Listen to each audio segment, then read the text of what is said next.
Back again with the Business Not As Usual podcast with your hosts, Vince and Mike. I'm Vince. And I'm Mike. And we are the Business Not As Usual podcast. Mike, let's get the pleasantries out of the way. How's it going, brother? It's going really good. I have this sense that you're fired up. I am. So we should get rolling. Let's just get to it. So I've been getting a lot of questions, especially in this distributed world where people are working remotely, some with some level of success, some with not as much success, and people are reaching out because they're feeling fried, they're feeling frustrated, and they feel like they're being pulled in a number of different directions, and part of that is because they're learning to work in this new context, right? The whole thing about you're not working from home, you're at home trying to work during a pandemic. But then it got me to thinking, as they described their problems in more detail, it was more an issue of not having a clear delineation between responsibilities. And I thought, maybe that would be a cool thing for us to talk about, which is how do you clearly define the roles and responsibilities in a transformational program? What do you think? In the program, in the program itself, and in the program across the broader enterprise? As I alluded to in our pre-discussion, I've got notes. Both.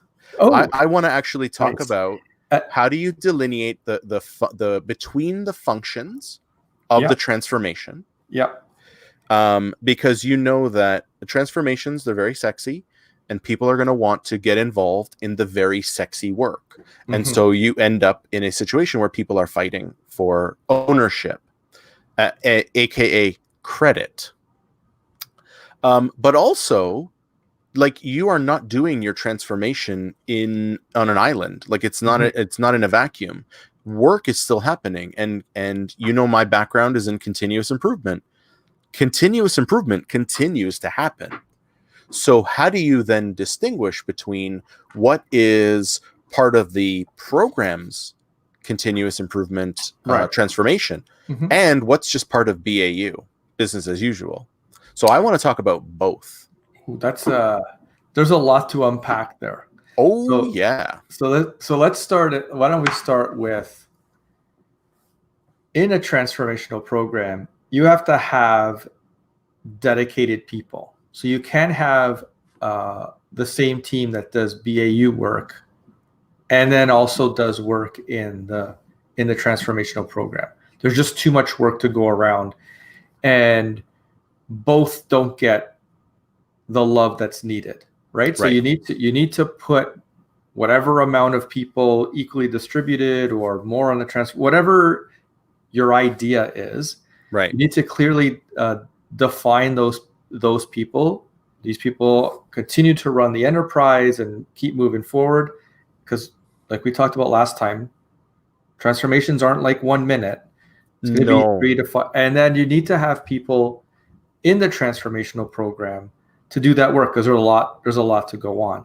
And what you need between the two, you need to gap that communication needs to gap with the roadmap. And we've talked about it many times. I'm big on service design. We can have a map around process. You can have blueprints. Something needs to anchor the work. Mm-hmm. So then that way you're not doing each other's work, and you're both headed in the right direction, even in the day-to-day, like, tactical work.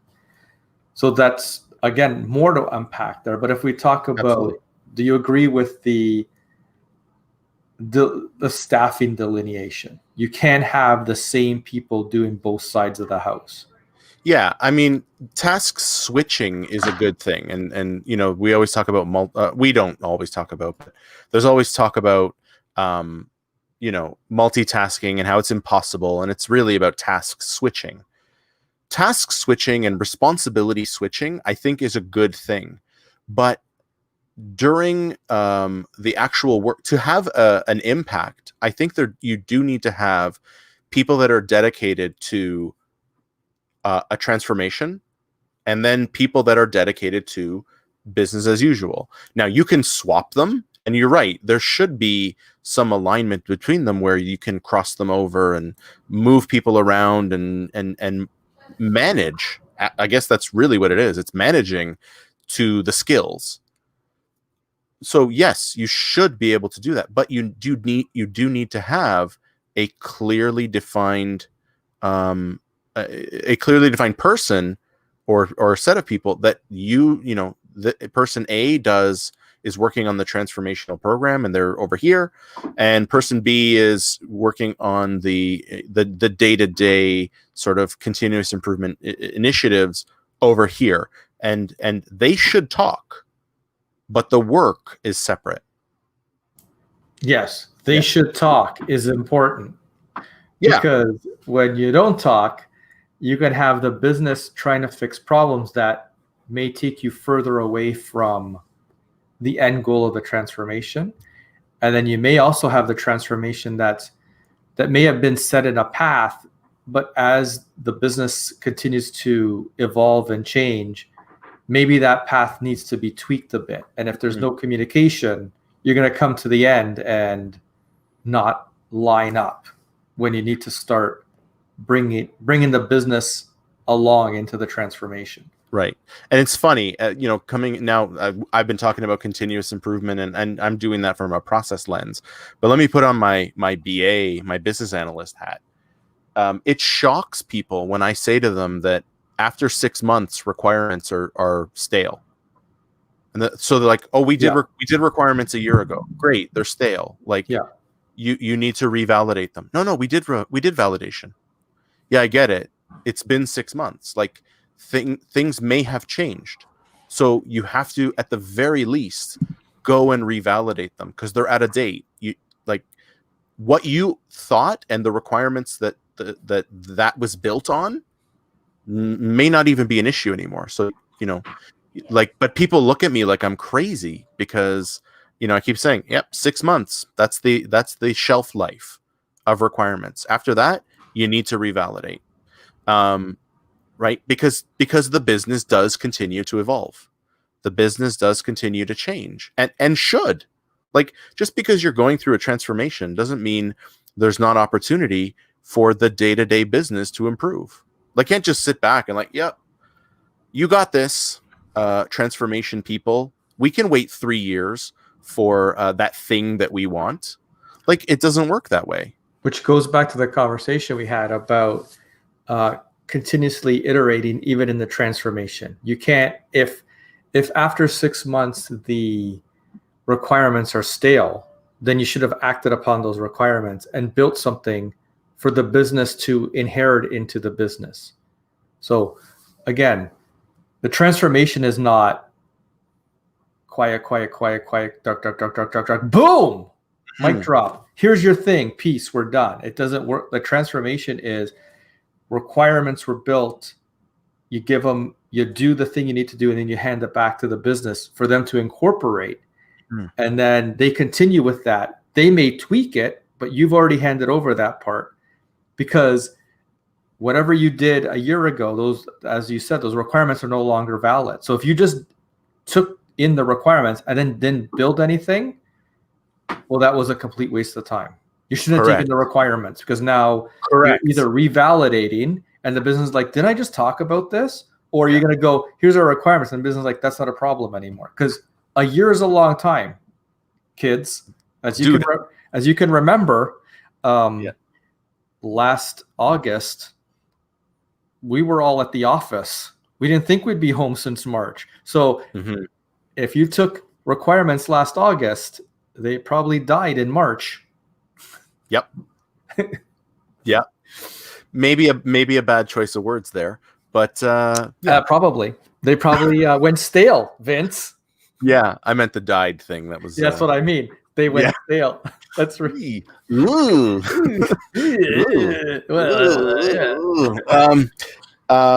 We're not joking about a pandemic, by the way. It's just this is awkward awkward comedy. Yeah, so like work is going to continue to happen, right? And your BAU people, the people that are responsible and have been tasked with keeping the lights on, cannot wait for your transformation. So So I want to talk about keeping the lights on. Yeah. Because and I think this is more on the transformation. They're just keeping the lights on. Like we're doing all this work and they're just like keeping the ship going steady. I don't want to be clear. The business people, weekly, monthly, they get hammered on their metrics. They get like, why is your CSAT down? Why is the net promoter score down? Why is your customer effort down? Why are you not getting through the work like you used to? Why is that? Like, they need to answer to someone. So they continually iterate on their business because they get pressure daily. Well, the what you're trying to transform gets to like do the cool stuff. So I don't even think that it's not even keeping the lights on, because it's so much more than that. But I know we all say that, but it just gives the context that they're just keeping the boat steady while we do our work. Like, that's why they're iterating, because they're getting hammered about their performance metrics. Yeah. And I wasn't using it as in a derogatory way. And I know that. I just making it clear. It's the phrase that you use, but I think it's a common idiom. So it is. And hey, that just proves we know words like idiom. So as you have people that are still slogging through the day-to-day crap, let's put it that way. Well, still dealing with customers, still servicing customers, all that still has to, and those numbers those index numbers still need to be up. They can't wait for your 3-year program. Exactly. So if they're getting crushed on, you said customer satisfaction, because customer complaints are up. What's going on? Yeah. You know what, boss? Don't worry about it. The 3-year transformation is gonna deal with it. Oh, okay, no problem. Like that doesn't happen. That's not gonna happen. Most of the responses, don't care. So how is that gonna get fixed? Yeah, right.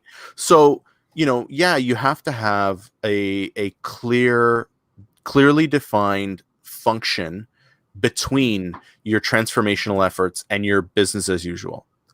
But they need to be in constant communication, so that each one knows what the other one is doing, so that the transformation knows what improvements the business has initiated and can strike off their list. Like, and see this as a positive. They're actually helping you meet your scope, or they're reducing the scope for you, which allows you to deliver faster, right? On the flip side, your transformation people can help hear what are some of the additional problems that the business is facing, and can we, okay, you helped us with this, and now we've reduced scope on this problem that you've dealt with. Now we can add in this. And so again, it speaks to that need for that transformation is not an event. It is an ongoing process, and all you're doing when you're having that interaction between your transformational, really, really cool team and the folks that are just keeping the lights on, wink, you're building your backlog of features and functionality that you both need to have at some point. Yeah. Right. So so good thing to have it clearly defined, but they also need to be aligned. They need to be aligned. That is where the issue comes. Agreed. So how do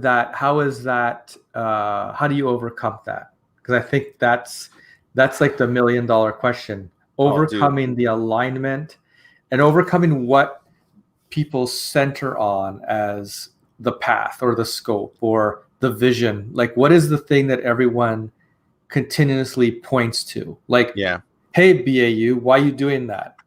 Well, I need to fix this, but I'm still aligning to the thing that you said. And when you're building things in the transformational program, about to hand over back to the business is like, why'd you build that?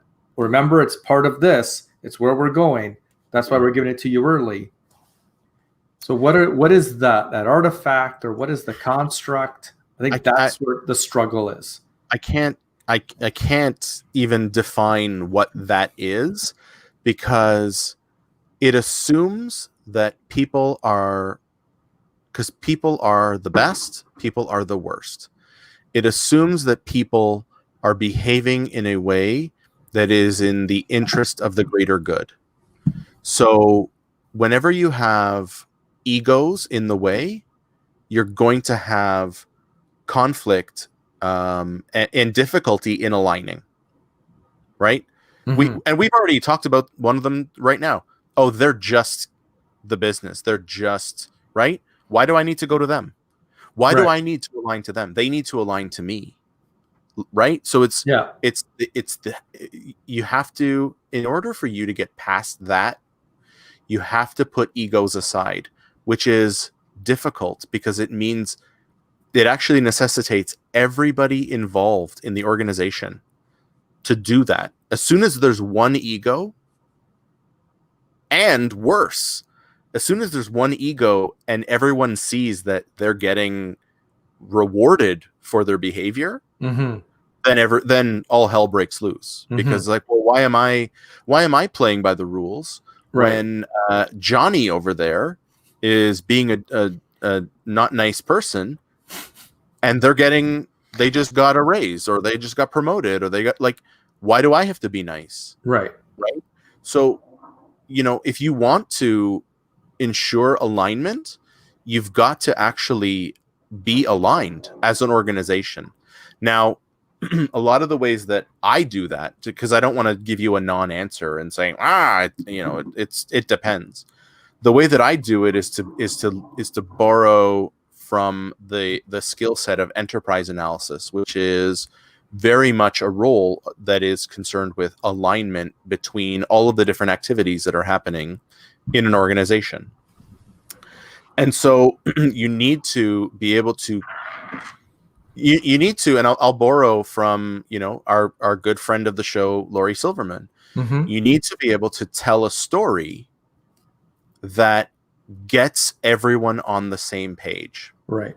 Now, I have had a lot of success with that, using methods like Lego Serious Play, where you build everyone thinks it's a joke because you're playing with Legos, but it's actually really, really powerful. For one of the ways that I use it is aligning to a shared vision of some outcome. And then everyone can point to this model, this Lego model that they can say they had a hand in, they contributed to, and that everyone in that around that table agreed this is the model that we are going to align to and that we are going to build to. So it's you know what I mean?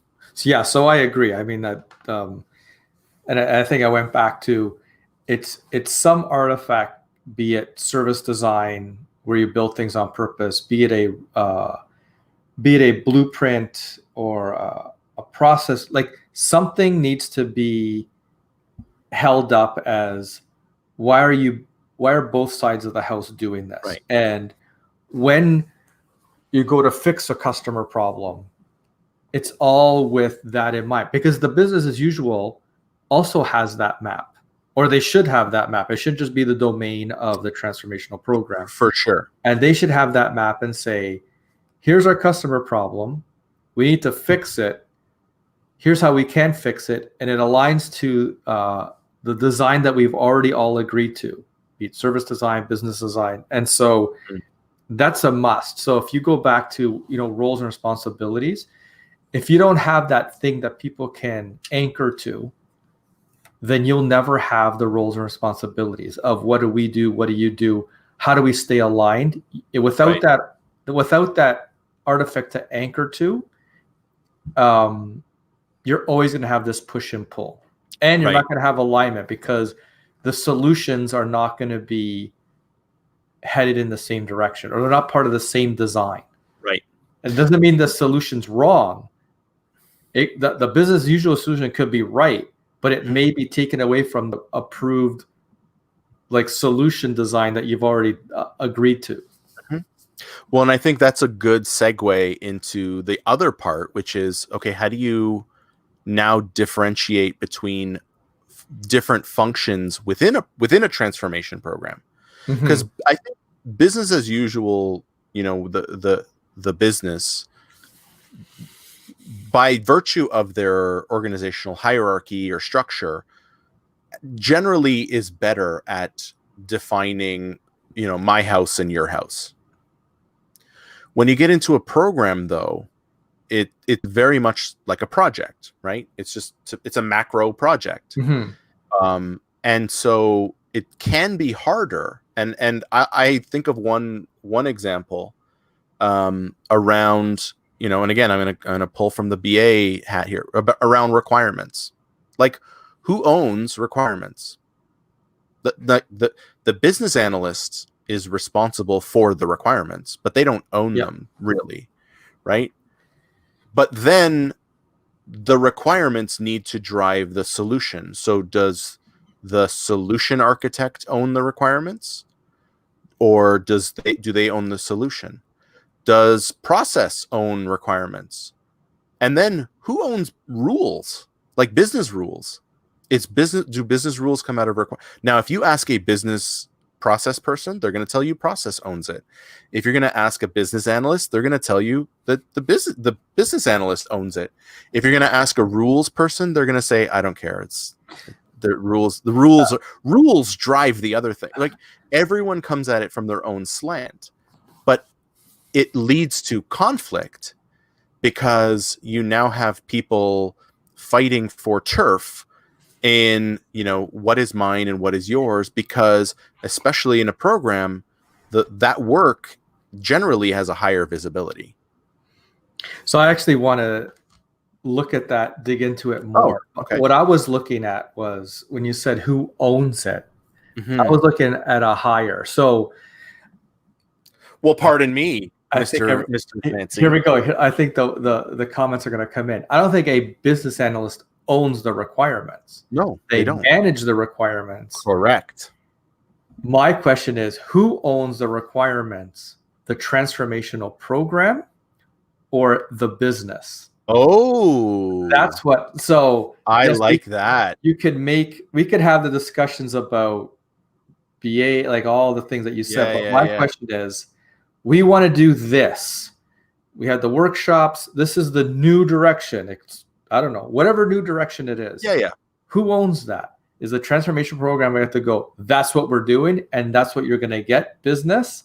Or does the business get to go, you did all this work, and we have to agree that the work you're going to do? That is also the conflict of transformation. I like that. So who do you think owns it? So to me, the business owns it. I think the business owns, ultimately, your transformation program is there's one of two outcomes. Either it goes on in perpetuity, and even that is impossible, because eventually, if a program just goes on in perpetuity, it's just part of your business as usual. Yes, right? It's not transformation. It's not transformation. It's how you run business. It is right. It's how you run business. It's change. It's change. So ultimately, your business partners, the BAU, the run the business folks, they own the output of the transformation, because they're the ones that have to deal with it once it's implemented. And this is a tactic I use in Six Sigma with Six Sigma projects. Like, you always include the person who owns the process as part of your project team, because they are the one who gets to decide whether a solution or whether an improvement is viable or not. So to go through a transformation and say, okay, we're gonna dictate to you what the change is, and you have to deal with it. is suicide. Like your business people will rebel just out of principle. So here's where the push and pull comes from the Sure. program. Their job is to transform the business that's either a traditional business or been stuck in a certain way, doing work the same way. Yep. You know where I'm going, right? I'm gonna bring it. So- Finish your comment. So they go off and they may include people that may get in the way of that in workshops. That's not the way we do it. Here's all the problems. Or Sure. they may go, we need to be transformational. So here's the people that have been assigned to the program from the business because they have the business knowledge. And now they've looked into the future and have given this aspirational process or way of doing business or a way of dealing with the customer. Bring it back to the business and goes, no, we're not doing that. And Right. so then the program is stuck. We did this great work, but the business doesn't want it. But how are we supposed to transform the business? The business is supposed to keep doing business the way they've always done it. Right. That's the tough part. Yeah, and that's why I was asking, who owns that? Who drives that? So to me, it is still the business that owns it. But the responsibility for the transformation falls to the transformation. How do they so then the problem becomes, how do we get the business aligned with our transformation? Right. And it comes back to and agreed to, right? And it comes back to, again, it comes back to being able to tell a story that paints a clear vision of the future, that gets them excited about the transformation. Right. Right? Because you cannot shove it down their throats. You cannot force change. Right. You can, but then you're going to have a whole host of problems on the back end managing change, and it's a nightmare.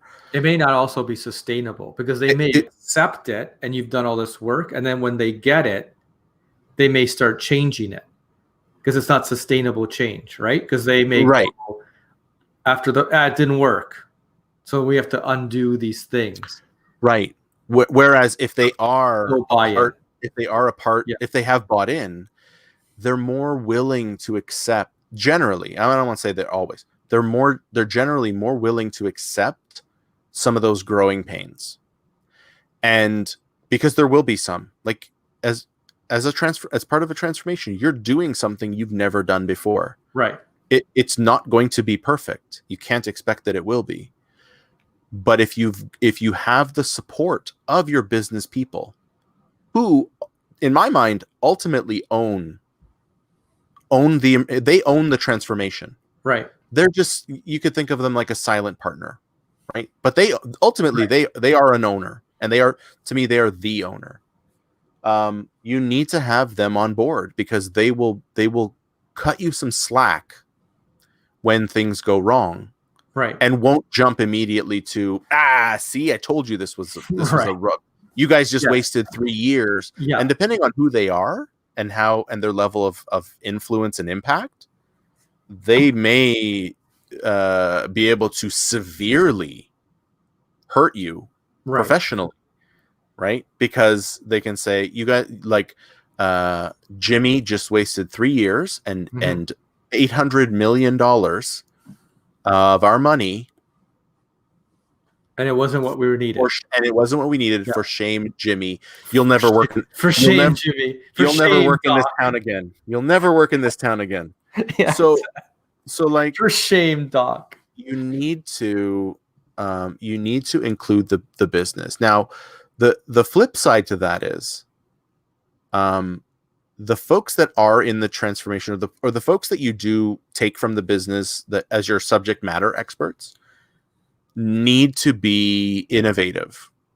Need to, like, if you're going through a transformation and you're just taking, the most senior person or someone that's done it for 30 years, and like, it's harder for them to see the future or shape and then shape the future. So you need someone that can think critically and creatively and can see what that future looks like. And that's where the power of story is so valuable, because it paints that picture for them, so that if they can't get there themselves, you can help them along the path. I think I think telling that story is important for the people you've taken out of the business and put into the program, because they're the ones that need to keep in touch with the business to tell them what's going on. And they need to be able to tell that story, not just have the subject matter expertise, but be able to tell the story about in what's their own going words, on and why it's good and why it's good for the business. Exactly. So at the end of the day, to me, the business owns it, because they have the ability to accept or reject your change efforts. Right. And that's as someone who has been on multi-year projects that and that I wasn't leading, but that you get to the end and the business says, that's not what I wanted. That's not what I wanted. That doesn't fix my need. There's nothing worse. There's nothing worse than that. I think there's nothing worse that you've spent all this time and then drop all this work and that wasn't the thing. Instead of continuously giving little iterations, because you'll get that constant feedback. Oh, this is good of that. That's not what we're looking for. Okay, I'll go tweak that. Right. But if you wait it's just like all the other stuff that we talked about. Instead of making it perfect, make it work. Give the business little tweaks, even if it's a thin end-to-end process. You can build upon that. But getting all the requirements, keeping them for 2 years, and you've said it are still after 6 months, that is not going to help sell the story either, because all they're seeing is stuff on a page. They're not seeing anything tangible. What does that mean? Yes, I talked to you like a lot, but what does that give me? That just gives me maps and Word documents. But that's right. I want to see, what did you build? Did you build a phone? What was it that you actually built? Right. And you've got to have a good answer. Yeah. Right. And so this is where planning is important, because you made the comment earlier around requirements, like you gathered them too early. Yeah. So you have to sequence things appropriately so that you can actually deliver something. And I'm not a fan of I'm not going to say I'm not a fan. I am not an agile, capital A agile practitioner. But some of the principles of agile around iteration, around, rapid development, around, MVP and delivering something of value make sense. Right. It's just, for me, I couldn't have any more certifications. I've run out of certifications, so I can't do that one. But it makes sense to be able to do that, because you don't want to be stuck into a waterfall type model where you don't know whether you're going to be successful or not until the end. Right. That to me seems asinine. Or if what you build actually resonates. Right. That's always my worry. If it's not resonating, instead of spending 20 weeks doing 20 weeks, it doesn't resonate. That sucks. Spending 3 years, it doesn't resonate. That really sucks. That is like not, you're fired sucks. That is not any value for your customer. So getting that immediate feedback also builds trust in the business. So those roles and responsibilities, and you will notice as the transformation continues year after year, the business becomes more bold in what they're going to do. Like when they first start off, okay, they're going to do a bunch of stuff, but now they've waited and they've waited. They don't see anything. They're still getting, why are their numbers down? Why are customer complaints down up? There's going to be more bold in what they're going to start tweaking. And it's usually near the end, which is when you don't want it to happen. So you might as well give them stuff earlier, get them on your side, have that constant communication with those roles. Like that's what's important. Yeah. And you and I, we have a shared friend that I think taught us this, right? When we were talking about decks and slide decks, yes, where, you know, yes. it was get it off your desk as soon as you can for feedback. Because if it takes you 2 weeks to do something that I think takes a day, it better be absolutely impeccable. Because I'm gonna pick that thing apart, and he did. Oh, did he? Well, I think also his point was, if you're gonna wait 2 weeks to give me something, then it better be the greatest deck on this subject I've ever seen. Well, it better show 2 weeks of work, right? But if you give me 2 days worth, and I know it's 2 days worth, and I'm like, oh, okay, you're headed in the right direction. Right. I like it. Or, ooh, you're completely wrong, but you only spent 2 days, as opposed to you're completely wrong and you spent 2 weeks on this nonsense. Right. So it was that quick iterations. Like you have an initial meeting, you give something back within a day or two. Then the next meeting, and then it comes to the same amount of time. But in 2 weeks, you actually give the person that asked for it the stuff they actually wanted, how they wanted it, as opposed to, oh, great, now we're walking into a meeting and it's not the thing I even wanted. Right. Or worse, we have to now cancel our meeting with, and it looks worse. Yeah, and it looks worse. Right. He used to hammer us on that, but was like, but it just makes sense with. It was like a microcosm to what we're talking about. Absolutely. Right. And I told him after that, I learned so much from you. I will work with you anytime. Yeah. I will never work for you again. I couldn't. It was so bad. Like, but you know, so Momo, you know who you are. All love, buddy. So, so I think, that's probably a good place. Like, you know, iterate, do things. You're going to have conflict, but, you know, really delineate. But if you can put ego aside, you can coexist within a program. You can coexist between a program and a business. It is possible to do, but it's hard. And you called it the $1 million question. It probably more, because that whoever figures that out, and I think it does come down to ego and politics. But that is the thing, that if you can put that aside, you're going to have a much easier path to success, both in the business and in your transformation. Yeah. So with that, this has been episode 24 of the Business Not As Usual podcast. I think we're gonna have to talk about something special for 25, maybe a retrospective or something, our 25th anniversary. But this has been the Business Not As Usual podcast with Vince and Mike. We will catch you in the next episode. See ya.